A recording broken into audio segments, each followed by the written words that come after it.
பாண்டியஸ்டர் சீரியலில் டுடே எபிசோடில் நம்ம கதிர் இருந்துட்டு ராஜுக்காக வெயிட் பண்ணிட்டு இருக்காங்க. ராஜு வெளியே வந்த உடனே பா கதிர் அப்படின்ற மாதிரி சொல்லிடுறாங்க. என்ன சாருக்கு எந்த வேலையும் இல்லையா? வேலையெல்லாம் இருக்குது, அப்புறம் எதுக்காக நீ லஞ்ச் பிரேக்லலாம் வேலையை விட்டுட்டு வரணும் அப்படின்ற மாதிரி சொல்லி ராஜு வந்து கேட்கவும், கதிர் இருந்துட்டு காலையில் நடந்த பிரச்சனையில் அம்மா லஞ்சு சமைக்கலன்னு எனக்கு நல்லாவே தெரியும், நீயும் பாக்ஸ் எடுத்துக்காம அங்கேருந்து வந்துட்டேன், சரி உன்னை லஞ்சுக்கு எங்கேயாவது வெளியே கூட்டிகிட்டு போகலாமேன்னு தான் நான் இங்கே வந்திருக்கேன் அப்படின்ற மாதிரி சொல்லிடுறாங்க. ஓ அப்படியா, சூப்பர் அப்படின்ற மாதிரி சொல்லிடுறாங்க. பக்கத்தில் ஒரு பிரியாணி கடை இருக்குது, பாஸ்மதி அரிசியில் செய்கிறது மட்டன் பிரியாணி கூடவே சிக்கன் ஃப்ரை, இது எல்லாமே சூப்பராக இருக்கும் அப்படின்ற மாதிரி சொல்லிக்கிட்டு இருக்காங்க. அதுக்கு அடுத்ததாக ராஜா இருந்துட்டு கிரவுண்டில் நடந்த விஷயத்த யோசிச்சு பார்க்குறாங்க. நல்லா சாப்பிட்டுட்டே இருந்தால் எப்படி உடம்பு குறையும், இன்னும் குண்டாக தான் ஆகுவேன் அப்படின்னு சொல்லிட்டு நம்ம கதிர் வந்து கிண்டல் பண்ணதெல்லாம் யோசிச்சு பார்க்குறாங்க. அதெல்லாம் ஒன்றும் தேவையில்லை, பக்கத்தில் ஒரு கடை இருக்குது, அங்கே வெஜிடபிள் ரைஸில் தான் செய்கிறாங்க, வாங்க நம்ம அங்கே போகலாம் அப்படின்ற மாதிரி சொல்லிடுறாங்க. என்ன உனக்கு மட்டன் பிரியாணிலாம் வேண்டாமா அப்படின்னு சொல்லிட்டு கதிர் வந்து கேட்கவும், அதெல்லாம் ஒன்றும் தேவையில்லை, வாங்கி கொடுக்குற மாதிரி கொடுக்கறது, அதுக்கப்புறமா உடம்பு குறையில குண்டா இருக்குன்னு சொல்லி கிண்டல் பண்ண வேண்டியது. இங்கே பாரு, ராஜி சொன்னது தான், கூடிய சீக்கிரத்துக்குள்ளே நான் எவ்வளோ ஒல்லி ஆகுறேன்னு மட்டும் பாருங்க அப்படின்ற மாதிரி சொல்லிடுறாங்க. ஓ ஒல்லியாக போறியா, ரொம்ப சூப்பர் தான், பார்க்கலாம் எத்தனை நாள் வரைக்கும் இப்படி இருக்க போகிறேன்னு. அப்படி அங்கே நீ சாப்பிட்றதெல்லாம் எனக்கு செட் ஆகாது, அங்கே இன்னும் நிறைய ஐட்டம்ஸ்லாம் இருக்குது, அதை நீ சாப்பிடு, இந்த வெஜிடபிளை நான் சாப்பிட்டுக்கிறேன் அப்படின்ற மாதிரி ராஜி வந்து சொல்லிடுறாங்க. சரின்னு சொல்லிட்டு நம்ம கதிரும் ராஜியோடு கிளம்பி போகிறாங்க. அதுக்கடுத்துதான் இந்த சைடு வந்து பார்த்திங்கன்னா கோமதி இருந்துட்டு வீட்டில் சமைச்சிக்கிட்டு இருக்காங்க. அப்போ நம்ம அம்மாச்சி இருந்துட்டு சோப்பு இருந்தால் கூடடி அப்படின்ற மாதிரி சொல்கிறாங்க. சோப்பா? சோப்பு பாத்ரூம்லேயே இருக்குமேம்மா, அதெல்லாம் எனக்கு செட் ஆகலை, வேறு ஏதாச்சும் சோப்பு கொடு, காலையில் தாம்மா குளிச்ச, வெயில் ஓவராக இருக்குது, தாங்க முடியல, உடம்பெல்லாம் கசகசன்னு இருக்குது, அதனால் மறுபடியும் குளிச்சா மட்டும்தான் உடம்புக்கு கரெக்டாக இருக்கும் அப்படின்ற மாதிரி சொல்லிடுறாங்க. அதுக்கு அடுத்ததாக வந்து பார்த்திங்கன்னா சரி இருமா அப்படின்னு சொல்லிட்டு சோப்பை எடுத்து கொடுக்குறாங்க.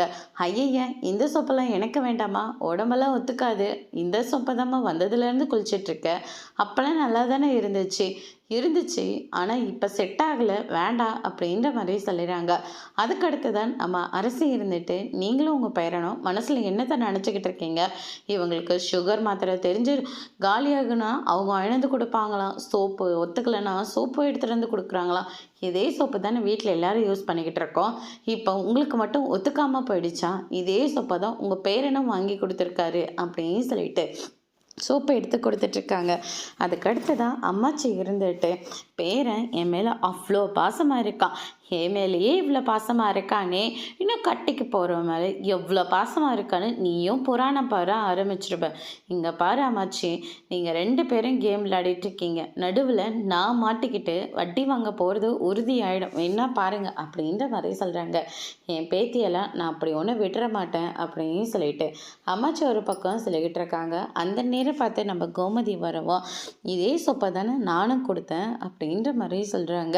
அதுக்கடுத்ததான் அது வேறு இது வேறு அப்படின்னு சொல்லிட்டு அம்மாச்சி வந்து சொன்ன உடனே அரசு இருந்துட்டு, ஆமாம்மா அது வேறு கம்பெனி இது வேறு கம்பெனிம்மா, அப்படி நீ முதல்ல டீ போடுப்போம்மா, தலை ரொம்ப வலிக்குது அப்படின்ற மாதிரி அரசி வந்து சொல்லிடுறாங்க.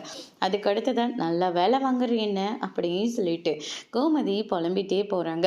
அதுக்கடுத்துதான் இங்கே பாரு அம்மாச்சி, இதுவே ஃபஸ்ட் அண்ட் லாஸ்ட்டாக இருக்கணும், எதுவாக இருந்தாலும் உங்ககிட்ட ஸ்ட்ரைட்டாக எடுத்துகிட்டு வந்து கொடுக்க சொல்லுங்கள் அப்படின்ற மாதிரி சொல்லிட்டு அரசி அங்கேருந்து கிளம்பிடுறாங்க. அதுக்கடுத்ததாக இந்த சைடு நம்ம பாண்டியன் இருந்துட்டு கடையில் ஆளுங்க நின்றுட்டே இருக்காங்க, ஆனால் சரவணன் வந்து ஃபோனவே நோண்டிக்கிட்டு இருக்காரு. பாண்டி இருந்துட்டு என்னடா ஃபோனை நோண்டிகிட்ருக்க, ஆளுங்க நிற்கிறாங்களே கண்ணா தெரியல அப்படின்ற மாதிரி திட்டுறாங்க. சாரிப்பா கவனிக்கல அப்படின்னு சொல்லிட்டு அவங்க எல்லாருக்கும் பொருள் எடுத்து போட்டு கொடுத்துட்ருக்காங்க. கூடவே மொபைலில் நோண்டிக்கிட்டு இருக்காங்க. இவன் ஏதோ தப்பு பண்ணுறான்னு மட்டும் நல்லா தெரியுது அப்படின்னு சொல்லிட்டு பாண்டி ஒரு பக்கம் நினச்சிக்கிட்டு இருக்காரு. அதுக்கடுத்து பாஸ்கரன்றவங்க கோயிலேருந்து ஃபோன் பண்ணுறாங்க. கடையை அணைக்கிற போது கொண்டு வந்து கொடுத்தா போதுன்னு அவங்களே சொல்கிறாங்க. ஆனால் கோயில் ஆடுற உடனே நம்ம சரவணன் இருந்துட்டு பொருளெல்லாம் எடுத்து வச்சுக்கிட்டு அஞ்சலியை பார்க்கறதுக்காக நேராக கிளம்பி போகிறாங்க. அந்த நேரம் பார்த்து நம்ம பழனி கடைக்கு வரவும் ஏலக்காய் எடுத்துகிட்டு வந்து ரிட்டர்ன் கொடுத்துட்ருக்காங்க. கடையில் கொஞ்சம் வேலை இருக்குது, அதை நீ பார்த்துக்கோ. அதே மாதிரி கொஞ்சம் வெளியில் வேலை இருக்குது, அதை போய் நான் பார்த்துட்டு வந்துடுறேன், கொஞ்சம் அவசரம்டா அப்படின்ற மாதிரி சொல்லிடுறாங்க. சரிங்க மச்சான் அப்படின்னு சொல்லிட்டு பழனி வந்து புலம்பிகிட்டே இருக்காரு. இங்கே வந்து கடையை பார்த்துக்கிற விஷயம் என் அண்ணன் எங்களுக்கு தெரிஞ்சா அவ்வளோதான் போல இருக்கே அப்படின்ற மாதிரி ஒரு பக்கம் புலம்பிகிட்டு இருக்காங்க. அதுக்கு அடுத்ததாக வந்து பார்த்திங்கன்னா இந்த சைடு நம்ம சரவணனும் அஞ்சலியும் கோயிலில் உட்காந்து பேசிக்கிட்டு இருக்காங்க. வீட்டில் இருந்தால் அம்மா என் வாழ்க்கையை பற்றியே பேசிக்கிட்டு இருக்க, அதனாலே கோயிலுக்கு வந்தால் கொஞ்சம் நிம்மதியாக இருக்கும் அப்படின்ற மாதிரி சொல்லிடுறாங்க. எனக்குன்னு இருக்கிறதே நீ மட்டும்தான் அஞ்சலி, அதனால தான் நானும் உன்னை தேடி நீ கூப்பிட்ட உடனே நான் வந்துடுறேன். இதனால் உன் வேலை கெடப்போகுது. இல்லை இல்லை, வேலைக்கு யாரனா ஆள் போட்டால் அதுக்கப்புறம் கடை சவாரியை வெளியில் சவாரி கொடுக்குறேன்னு சொல்லிட்டு தான் ஓடி வந்துடுறேன்.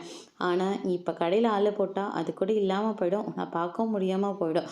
எனக்குன்னு இருக்கிறதே நீ மட்டும்தானே தேவி அப்படின்ற மாதிரி சொல்லிகிட்டு இருக்காங்க.